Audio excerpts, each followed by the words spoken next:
Rameshwar market बंद, अनधिकृत जागेवर कांदा लिलाव, शेतकऱ्यांच्या विश्वासावरच व्यवहार। परवाना रद्दीनंतर 3 दिवस व्यवहार ठप्प।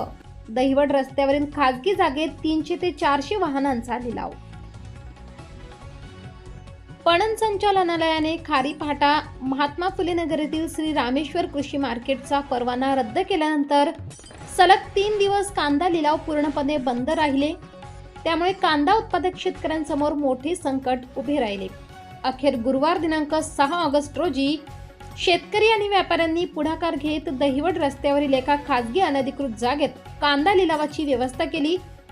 कोणतीही अधिकृत यंत्रणा किंवा नोंदणी नसतानाही हा संपूर्ण व्यवहार शेतकरी आणि व्यापारी यांच्या परस्पर विश्वासावर पार पडला। शेतकऱ्यांच्या माल विक्रीचे सुमारे 3 कोटी रुपये एका कांदा व्यापाऱ्याकडून थकीत राहिल्याचा ठपका ठेवत पणन संचालनालयाने 30 जुलै रोजी रामेश्वर कृषी मार्केटचा परवाना रद्द केला आहे। त्यानंतर सलग 3 दिवस बाजारातील सर्व व्यवहार ठप्प झाले। परिणामी शेकडो शेतकऱ्यांचा कांदा विक्री अभावी अडकून पडलाय। याचा परिणाम व्यापारी, हमाल, वाहतूकदार, हॉटेल व्यावसायिक तसेच बाजारपेठेवर अवलंबून असलेल्या अनेक छोट्या मोठ्या व्यावसायिकांवरही झालाय। या पार्श्वभूमीवर शेतकऱ्यांनी स्वयंस्फूर्तीने रामेश्वर मार्केटपासून काही अंतरावरील दहिवड रस्त्यावरील खासगी जागेत कांद्याने भरलेली वाहने उभी केली। व्यापाऱ्यांशी संपर्क साधून लिलावासाठी येण्याचे आवाहन करण्यात आले। त्यानुसार व्यापाऱ्यांनीही शेतकऱ्यांचा माल पडून राहू नये व त्यांचे नुकसान टाळावे या उद्देशाने त्या ठिकाणी जाऊन लिलाव प्रक्रिया पार पडली। या ठिकाणी सुमारे 300 ते 400 वाहनांची आवक झाल्याचे सांगण्यात आले। लिलाव बंद असतानाही शेतकऱ्यांनी याच परिसरात कांदा विक्रीसाठी येण्यामागचे कारण विचारले असता त्यांनी स्पष्ट भूमिका मांडली। एका व्यापाऱ्याच्या चुकीची शिक्षा सर्व व्यापाऱ्यांना आणि शेतकऱ्यांना मिळू नये। गेल्या 5 वर्षापासून आम्ही या मार्केटमध्ये कांदा विक्री करत आहोत। येथील इतर व्यापाऱ्यांनी आमचा विश्वास कधीच तोडलेला नाही। त्यामुळेच आम्ही पुन्हा याच ठिकाणी कांदा विक्रीसाठी आलो, अशी भावना अनेक शेतकऱ्यांनी व्यक्त केली। व्यापाऱ्यांनीही शेतकऱ्यांचा विश्वास कायम राखण्यासाठी आणि त्यांचा माल अडकू नये म्हणून एकत्रितपणे लिलावात सहभागी झाल्याचे सांगितले। मात्र या अनधिकृत खासगी जागेवर झालेल्या लिलावात शेतकरी, व्यापारी किंवा व्यवहारांची कोणतीही अधिकृत नोंद ठेवण्यात आली नाही। व्यापाऱ्यांनी थेट बोली लावत कांदा खरेदी केला। त्यामुळे भविष्यात एखाद्या व्यापाऱ्याकडून शेतकऱ्यांचे पैसे बुडाल्यास त्याची जबाबदारी कोण घेणार असा प्रश्न उपस्थित होत आहे। याबाबत उपस्थित शेतकऱ्यांशी संवाद साधला असता त्यांनी आम्ही आमच्या स्वतःच्या जबाबदारीवर येथे कांदा विक्रीसाठी आलो आहोत। भविष्यात कोणत्याही व्यापाऱ्याकडून पैसे बुडाल्यास त्याची जबाबदारी आमचीच राहील, अशी भूमिका मांडली। मात्र शेतकऱ्यांच्या हिताचे दीर्घकालीन संरक्षण करण्यासाठी पर्यायी कायदेशीर आणि जबाबदार व्यवस्था तातडीने उभारण्याची गरज या घटनेतून पुन्हा अधोरेखित झाली। S9 TV न्यूज साठी शरद पवार, चिंचवे, उमराणे। महात्मा फुले नगर येथील श्री रामेश्वर कृषी मार्केटचा परवाना रद्द झाल्यानंतर बाजारातील सर्व व्यवहार पूर्णपणे ठप्प झाले आहेत। या घडामोडीचा परिणाम केवळ व्यापाऱ्यापुरता मर्यादित नसून अनेक शेतकऱ्यांचे शेतमाल विक्रीचे पैसे अद्यापही थकीत असल्याचा गंभीर प्रश्न ऐरणीवर आला आहे। आपल्या कष्टाने पिकवलेल्या मालाचे पैसे मिळण्याच्या प्रतीक्षेत अनेक शेतकरी दिवसेंदिवस चिंतेत आहेत। आता पुढे नेमकं काय होणार, थकीत रक्कम कशी मिळणार आणि या प्रश्नावर कोणता मार्ग निघणार याकडे मात्र सर्वांचे लक्ष लागले आहे।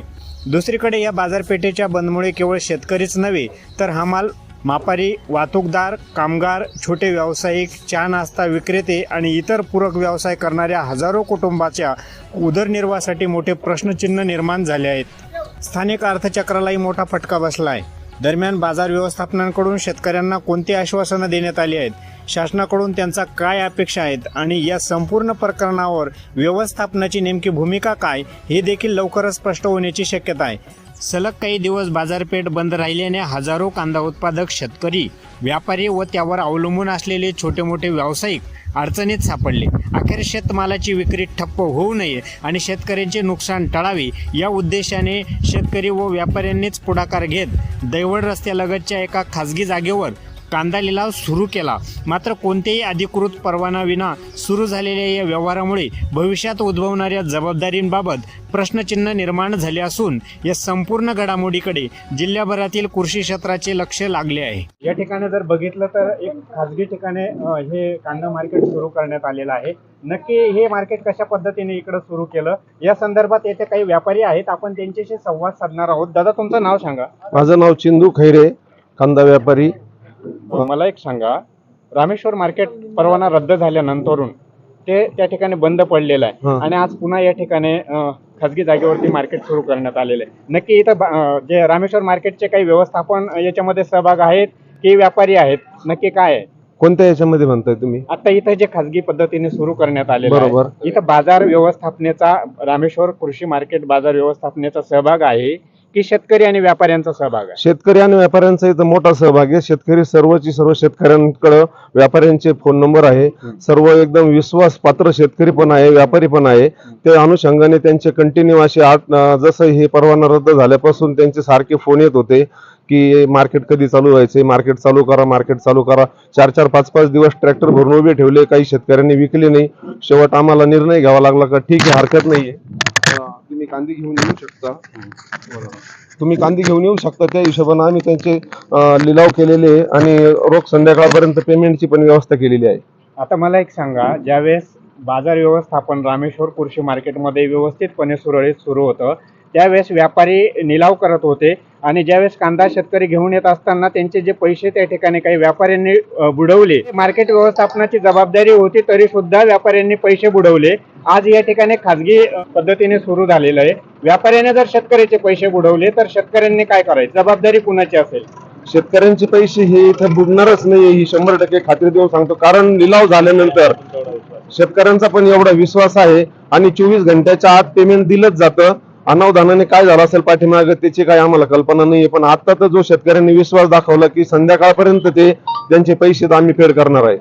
बरं, आता एकूण इथं किती आवक आलेली आहे काय? आता इथं जवळपास सगळी साधारण 350 ते 400 ट्रॅक्टरची पिकअपची आवक झालेली आहे. बाजारभाव कसे निघाले? बाजारभाव इथं निघाले आज 2000 पासून तर 3000 रुपयापर्यंत. जशी प्रत असेल त्या हिशोबाने बाजारभाव निघालेले आहे. नक्कीच अपेक्षा व्यक्त करायची की शेतकऱ्यांना या संदर्भात कुठलीही जबाबदारी घेण्याचं कारण होणार नाही या ठिकाणी? 100% नाही होणार.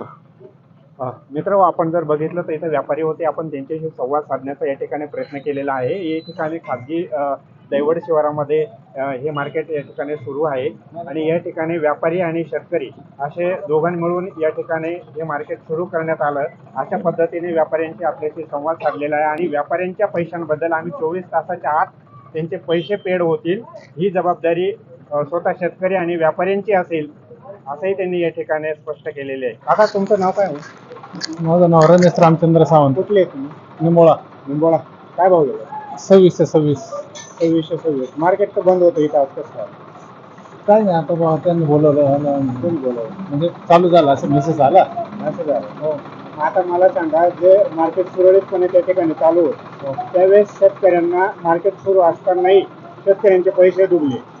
आता तुम्ही कोणत्या बेसवरती इथं कांदा आणून विक्री करताय आणि या पैशांचे जर व्यापाऱ्याने पैसे दिले नाही तर याला जबाबदार कोण राहील?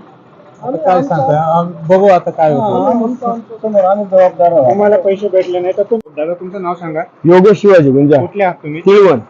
या ठिकाणी कांदे विकायला इतकं लांब आले? हो, कारण काय विशेष? नाही, या मार्केटची खासियतच अशी आहे, खारी फाटा मार्केट शिवाय आम्ही कांदा विकत नाही. पण ते खारी फाट्याचं मार्केट बंद नाही, हा पण ते व्यापारी हे तेच व्यापारी आहेत. आता तुम्ही इथं कसं काय येतं? मार्केट बंद झालेलं होतं, इथं कसं पोहोचले? आम्हाला समजलं बा. कोणी फोन केले की? नाही, कोणीच नाही, आम्हीच आलो. शेतकऱ्यांचे ट्रॅक्टर मागे ट्रॅक्टर आले, मी पण आलो. बरं, मला आता एक सांगा, रामेश्वर मार्केट ज्यावेळेस सुरू होतं त्यावेळेस काही व्यापाऱ्यांनी शेतकऱ्यांचे पैसे डुबवले सुरू असताना सुरळीत. बरोबर. आता त्या ठिकाणी बेस होती, मार्केट कमिटी होती. आता या ठिकाणी फक्त शेतकरी आणि व्यापारी आहेत.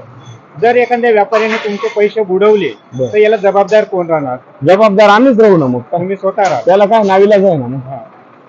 पण आम्ही त्या असं आहे आमचं, ज्या दिवशी पैसे आम्ही कांदे विकले ना त्या दिवशी पैसे देऊन घेतो आणि आजपर्यंत आमची स्वतःची वैयक्तिक फसवणूक झालेली नाही. आणि ज्यांची काहींची झालेली असेल त्यांचे पेडचे पैसे पण पेड म्हणून पावत्या दिलेल्या आहे. बरं, मला आता एक सांगा, ते मार्केट बंद पडलेलं आहे, ते सुरळीत व्हावं की ना व्हावं? नाही, व्हायला पाहिजे ना. मग 100% व्हायला पाहिजे. 100% व्हायला पाहिजे आणि होईल अशी आम्हाला खात्री आहे. मित्र, आपण जर बघितलं तर आपण सविस्तर शेतकऱ्यांशी या ठिकाणी संवाद साधलेला आहे आणि या ठिकाणी हीच माहिती पुढे येते आहे की आम्ही स्वइच्छेने या मार्केटमध्ये आलेलो आहोत आणि व्यापाऱ्याने पैसे बुडवले तर त्या गोष्टीला जबाबदार आम्ही स्वतः आहोत असंही या ठिकाणी शेतकरी पुढे येत आहेत. परंतु आपण जर एक विचार केला, ज्यावेळेस शेतकऱ्यांचे पैसे बुडवले जातात किंवा त्यांच्यावरती जो काही परिणाम होतो त्यावेळेस शेतकरी पुढे धरणे देतात, आंदोलनं करतात किंवा मग मार्केट विरुद्ध बाजू मांडायला आतापर्यंत आपल्याला दिसलंय. मला एक सांगा तुम्ही, जर शेतकरीने मग त्याच दिवशी का पैसे घेऊ नये?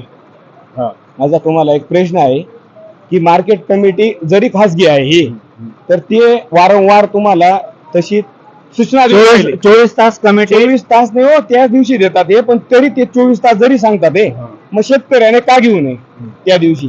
हा एक पहिले प्रश्न. दुसरी गोष्ट, जर त्यांना तेवढी गमेंट आहे आपण काढून घेऊ तर मग त्यांनी तक्रार पण करू नये. या ठिकाणी अजून एक प्रश्न पुढे उपस्थित झालेला आहे आणि त्यांचं असंही म्हणणं आहे की जर कमिटी या ठिकाणी सांगते की 24 तासाच्या आत पैसे घ्यावेत आणि जर ते 24 तासात पैसे घेतले नाही तर याची जबाबदारी जी आहे ती स्वतः शेतकऱ्यांची असते.